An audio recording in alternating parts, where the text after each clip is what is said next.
Et dans l'avenir, plus sera parlé de toi qu'en ton vivant, car tu es venu en mauvais temps. Mais après ta mort viendra le prince plein de valeur et de sagesse, qui par tes volumes désirera avoir été de ton temps. Alors, est-ce que vous avez entendu parler de Christine de Pisan? Non.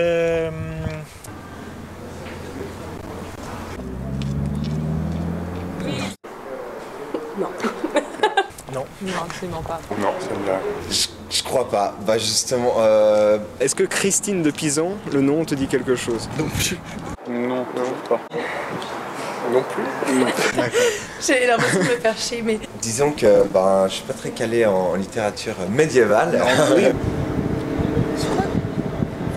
Je sais Christine pas, de Pisan. le nom, ouais, ça me dit quelque chose. Oui, ouais. Oui. Oui. J'avais hésité à faire un séminaire sur le 15e. Si elle est aujourd'hui peu connue du grand public, Christine de Pisan fut pourtant une figure majeure de la littérature française du XVe siècle. Mais alors, qu'est-ce que tu peux en dire en Non, gros? ça s'arrête là.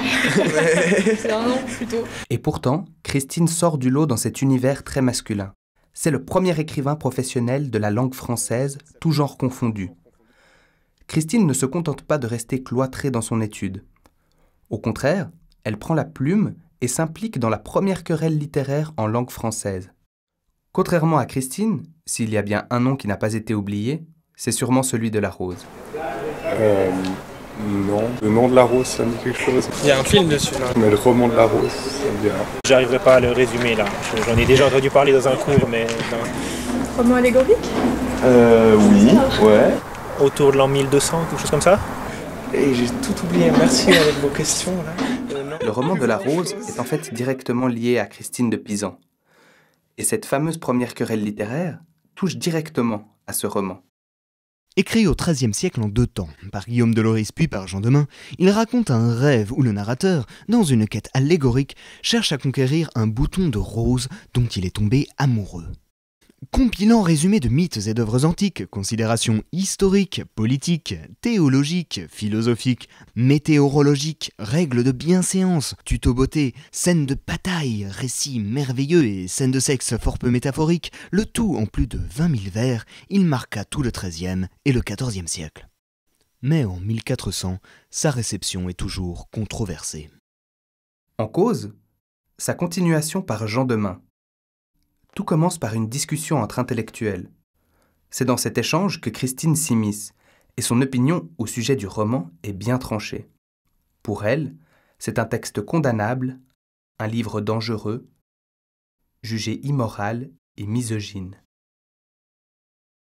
Bien décidée à faire entendre sa voix, Christine publie d'abord les lettres des différents participants au débat. Ce qui n'était qu'un échange privé débarque dans l'espace public. Je veux dire et soutenir publiquement qu'à grand tort et sans cause vous donnez si parfaite louange à cette œuvre, qui mieux peut être appelée vraie oisiveté qu'œuvre utile à mon jugement. Elle prend aussi la plume et publie plusieurs ouvrages dénonçant le roman de la rose, dont le Dit de la rose et le livre du duc des vrais amants. Christine y reprend des épisodes du roman de la rose qui deviennent des clichés. Les miniatures qui accompagnent les 2 œuvres illustrent bien ces références. Sous des airs innocents, ce dernier est en fait une charge contre la représentation de l'amour courtois véhiculée par le roman de la rose. Alors, est-ce que l'amour courtois, ça te dit quelque chose? C'est pas un truc patriarcal, ça? Si oui, alors Christine de Pisan ne fait pas très Moyen-Âge à lutter contre un truc patriarcal en subvertissant ses représentations. Artiste contemporaine lausannoise, Nastasia Mera ne parle pas autrement de sa pratique. Le moment où j'ai voulu commencer à parler des femmes et de questions liées à la domesticité et la représentation des femmes, c'est un moment où je suis aussi tombée sur un ouvrage de Monique Wittig qui parle de la littérature et du cheval de Troie, ou du cheval de Troie et de la littérature comme une arme de guerre contre l'idéologie dominante. De tels échos entre l'œuvre de Christine de Pisan et aujourd'hui nous ont poussés à aller plus loin. En plus des micro-trottoirs et des miniatures avec effet Ken Burns, nous avons donc interviewé des acteurs du monde contemporain en prise avec ces problématiques. Véronique Mermoux et Gisèle Salin, fondatrices du Théâtre des Os à Fribourg, Nastasia Mera, que nous avons déjà rencontrée, et Karine Carvalho, déléguée à l'égalité et chef de service au bureau de l'égalité de l'Université de Lausanne. On travaille beaucoup sur les questions des stéréotypes. Dans ce qu'on fait, on parle beaucoup des stéréotypes genrés. Donc c'est de prêter à une personne des caractéristiques qu'on colle à un groupe de personnes. Typiquement, dire que les hommes sont rationnels, qu'ils sont froids, qu'ils vont pouvoir faire des tâches plus intellectuelles, d'abstraction, etc. Et que les femmes sont plus nourricières, sont plus empathiques, et qu'elles sont moins dans l'intellect et plus dans le ressenti, etc. Ces genres de stéréotypes restent très forts. C'est inimaginable qu'une femme gueule. C'est pas possible. Pendant 10 ans, on a ramé comme des imbéciles. On avait l'impression de ne pas être écouté. On fonçait dans le cadre, on disait vraiment les choses qu'on pensait. Et je dis assez les choses cash, ça passe pas. Et donc peut-être que ça, c'était pas très prudent, mais bref. Finalement, on est arrivé un peu à une impasse. Donc on a demandé à des amis dans le métier qui nous ont dit qu'il faut faire une fondation. On a tout donné à la fondation. Et on a nommé un homme. Et ce qu'on a mis 10 ans à obtenir, lui, il l'a obtenu en 6 mois. L'identité de genre est-elle une notion récente? Même s'il n'est pas nommé comme tel, ce concept est en fait déjà abordé par notre auteur. Christine questionne la construction de l'identité chevaleresque. L'homme va affronter le dragon, montrer à sa belle qui peut lui défendre son village. Mais surtout dénonce cette fameuse majuscule essentialisante. La femme existe peut-être dans les romans courtois, mais c'est un imaginaire, non une réalité. Bien plus, ce que dénonce Christine, c'est la position intenable à laquelle les femmes sont astreintes dans le système courtois. Alors, l'amour courtois, ce qui m'a marqué le plus, c'est qu'on en dit que ça se passe en dehors du monde, que ça ne peut pas vivre en société, et moi j'ai trouvé ça intéressant, d'un point de vue relationnel. Devant être désirables, mais ne pouvant désirer, elles finissent toujours par payer les frais d'un système qui joue en leur défaveur. Dans une relation forcément adultère, elles risquent de se compromettre socialement, bien plus exposées que les hommes à ce titre. Quel que soit d'amour les commensailles, toujours y a piteuse des finailles. Et dans son œuvre, Christine de Pisan veut montrer cet écart entre cliché et réalité. Construit de manière très fine, le livre du duc finit par subvertir ces clichés. Chose exceptionnelle, il donne même à entendre la voix d'une femme qui donne sa version de l'histoire d'amour, racontée jusqu'ici par un homme et qui s'avère bien différente. À un autre cœur il s'assemble, je le vois, et mon cœur tremble de douleur, pensant qu'ensemble, je l'ai appris, plus ne seront. On a aussi fondé le Théâtre des Os pour avoir le choix de nos œuvres et puis pour trouver aussi des textes, pour représenter des textes où les femmes avaient une parole forte. Que, en tout cas, le 50% des emplois de la parole soient prises par les femmes. Le fait de se représenter soi-même ou de représenter des corps féminins, c'est l'envie de choisir comment on souhaite être représenté et de casser un peu la chaîne des représentations qui ont été forcées et qui ont été faites par d'autres. Les femmes ne firent pas les livres, mais si femmes eussent les livres faits, je sais de vrai qu'autrement fut du fait. Parce qu'on finit par croire à la manière dont on est représenté. Christine de Pisan offre ainsi une autre vision de la femme dans le couple courtois et rend possible une prise de conscience collective. C'est tout simplement le fait d'entendre plusieurs fois quelqu'un dire « mais ce qu'on a vécu, c'est que toi et moi, on a vécu, ce vécu partagé, il ne doit pas être banalisé, il doit être pris au sérieux. » Dans une partie de mon travail, je parle de multiplier les savoirs, d'intelligence collective, donc aussi d'être ensemble quelque part. Comment est-ce qu'on partage nos expériences communes et comment le fait de partager ces expériences constituent une espèce de contre-pouvoir ou de force. C'est important que cette situation de non-mixité, elle puisse avoir lieu pour qu'on puisse renforcer se légitimer, se sentir légitime. Mais elle est passagère. Il y a des inégalités entre les femmes aussi. C'est ce qu'on appelle l'intersectionnalité, c'est-à-dire que c'est pas une juste la position des discriminations, hein. C'est pas qu'on est femme noire, etc. Mais c'est comment ces choses s'imbriquent entre elles. C'est pas le fait de parler en tant que femme, parce qu'il n'y a pas une parole des femmes, mais c'est le fait que beaucoup de femmes ont un vécu qui est différent. Donc du coup, peuvent apporter des dimensions qui sont peut-être passées inaperçues par d'autres personnes. Christine revendique son exception. Et cela, son parcours atypique y contribue. Étrangère tout d'abord, d'un père vénitien, célèbre médecin appelé en France par le roi Charles V, elle se retrouve veuve après quelques années d'un mariage heureux. Statut qui lui garantit son indépendance et lui permet d'exercer une activité. Ce sera l'écriture. Elle dirige son propre atelier, une véritable entreprise qui gère ses publications de A à Z. Mais malgré ces avantages, un obstacle plus insidieux se profile. Comment on peut soutenir les femmes dans un milieu dont les règles sont forcément des règles créées par d'autres, et forcément des règles qui les ont pendant longtemps exclues. On voit aujourd'hui dans des effets comme le plafond de verre, plus on monte, moins il y a des femmes, c'est-à-dire qu'elles s'arrêtent à un moment donné, donc on a l'impression qu'à un moment donné, elles restent coincées par un plafond de verre qui est invisible, mais dont les difficultés sont réelles. Et elles vont pas plus loin parce que c'est un système qui se reproduit. C'est des normes qui ont tendance à valoriser des gens qui sont toujours un peu les mêmes types. Par exemple, en mise en scène, en scénographie, il y a vraiment beaucoup de filles qui se forment. Maintenant, il faudra voir sur le marché et dans le milieu si on leur confiera des grands projets. Intégrer l'institution était aussi problématique pour Christine de Pisan. Il y a cette tension entre, on dit en très bon français, fix the women, de faire ajuster les femmes aux règles du milieu, ou alors fix the institution, essayer de changer l'institution pour qu'elle soit plus accueillante pour toutes.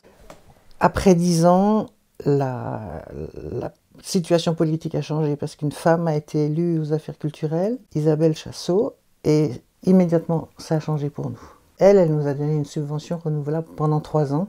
Pour Christine de Pisan, c'est la reine de France, Isabeau de Bavière, qui a pu lui apporter soutien et financement. Mais certains grands hommes de pouvoir furent aussi ses protecteurs. Il y a des hommes qui font autorité dans le sujet, dont la société a besoin de l'autorité pour cautionner la parole des femmes. Et heureusement que ces hommes-là existent, parce qu'autrement, alors là, oui.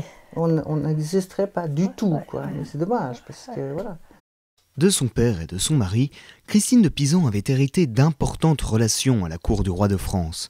De grands princes, comme Jean de Berry et Louis d'Orléans, lui passaient commande. Et elle pouvait aussi compter sur un autre genre de soutien. Ce qui nous a permis de tenir pendant les 10 premières années, ça a été le public.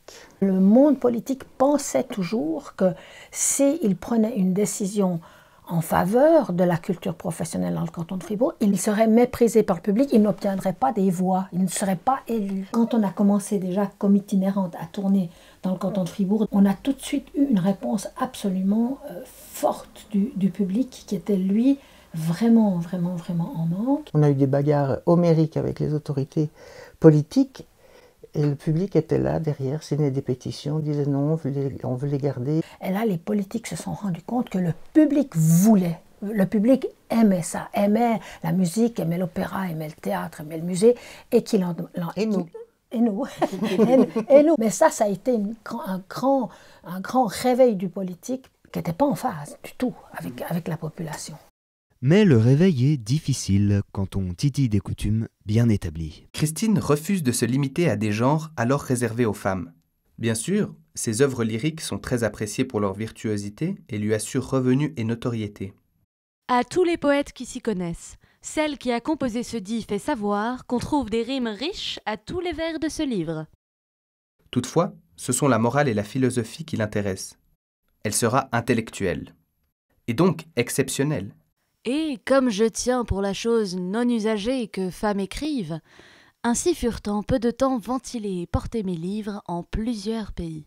C'est donc une posture qu'elle va se construire. Le nom du plus parfait homme qui jamais fut est aussi mien. INE, faut mettre à la fin.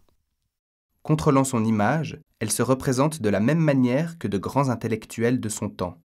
Mais tout comme seulement certains genres sont réservés aux femmes, une intellectuelle ne peut traiter que certains sujets. On peut avoir des effets de minorisation de la parole des femmes, de la parole des femmes intellectuelles, etc., qui sont tout d'un coup très légitimes pour parler de leurs conditions propres, mais évincées quand il s'agit d'avoir un discours sur la société entière, sur la science comme telle, etc. Maintenant, perfidement et avec une arrogance démesurée, certains se déchaînent et aboient contre ce maître si distingué, Jean de Main, et notamment cette femme-là que l'on appelle Christine, Christine de Pisan, que l'on traite de courtisane et de femme publique parce qu'elle livre ses écrits au public, subit en outre ce qu'on appelle l'effet solo. L'effet solo, c'est quand on est la seule représentante de notre groupe et du coup on nous impute tous les images qu'on a sur le groupe de femmes. Donc du coup ça devient hyper présent, le fait qu'on est différent. La volonté aussi de se multiplier soi-même, je crois que ça vient aussi du fait que les femmes, les hommes aussi, sont assez vite étiquetés, catalogués, d'autant plus quand on a une pratique qui peut se rapprocher de pratiques féministes. Et donc les femmes sont toujours déchirées entre être elles-mêmes et représenter le groupe des femmes. Elle se retrouve donc en tension entre deux pôles, affirmer sa singularité et se conforter à un ensemble de valeurs qui devraient lui être étrangères. C'est par le biais d'une idée assez singulière que Christine de Pisan va dépasser cette tension. Ce qu'on faisait aussi, parce qu'on devait toujours tenir ce 50% hommes, 50% femmes, on faisait jouer des rôles d'hommes par des femmes. Ça, c'est les moyens du théâtre. Hein. Ouais. C'est évidemment le déguisement, c'est le contre-emploi, tout ça, c'est le jeu. Christine de Pisan, elle aussi, se change en homme. Il convient que je vous raconte la mienne transmutation, qui par la visitation de fortune fut remuée, et de femme en homme muée. Elle n'en reste pas moins seule intellectuelle de son temps, comme le souligne Eustache Deschamps. Car je te vois comme Boès à Paville, seul en tes faits au royaume de France. Celette suit et Celette veut être. Seule, Christine de Pisan constitue cependant une communauté de femmes allégoriques dans ses œuvres. A donc, répondit Dame Raison, et dit « Sus, fille, sus !» Sans plus attendre, allons au champ des Écritures. Là sera fondée la cité des dames. Alors là, c'est avoir un contrôle et s'inscrire dans un courant ou dans un champ artistique ou de celles et ceux dont on a envie d'être entouré. Et ça donne des indices sur la manière dont on a envie d'être perçu dans le champ de l'art et aussi en dehors. Et, avec les allégories, ce sont aussi les grandes femmes du passé qu'elle prend pour modèle. De cela, on trouve assez d'exemples dans la Bible et les autres histoires anciennes. Et même à notre époque, nous voyons en France nombre de nobles femmes, grandes dames et autres de nos dames de France, la sainte et dévote reine Jeanne, la reine Blanche, la duchesse d'Orléans, fille du roi de France, la duchesse d'Anjou, que l'on nomme maintenant reine de Sicile, et des femmes tout aussi louables, quoique moins bien nées, comme Madame de la Ferté, la femme de Messire Pierre de Cran, qui mérite bien des éloges, et assez d'autres dont la liste serait trop longue à dresser. Modèles et figures historiques dont elle fait désormais partie, elle aussi. Je trouve que c'est quand même important pour les femmes de savoir que déjà à cette époque-là, il y avait quand même des femmes qui savaient vivre de leur art ou de leur écriture quand même. Je pensais bien de rechercher à travers les différentes branches de la littérature, des sciences, etc., de la politique, les femmes en fait, qu'est-ce qu'elles ont fait, parce que c'est souvent quelque chose qui est assez invisibilisé. Du coup, si elle le faisait aussi à l'époque, c'est de dire que au final, est-ce qu'on a vraiment avancé quoi. Je sais pas si vous connaissez Isabelle Ploumig, qui est une philosophe qui en fait s'est intéressée aux dominations intra-humaines. Et en fait, elle compare en fait les dominations intra-humaines aux dominations que l'homme peut avoir sur la nature. Et tant qu'on n'aura pas en fait résolu le problème de la domination intra-humaine, on n'arrivera pas en fait à avoir une relation saine avec la nature et l'environnement. En tout cas, merci pour la petite leçon de culture générale. Allez Yasmine, le mot de la fin. Non, il n'y a pas de mot de la fin. Je te laisse.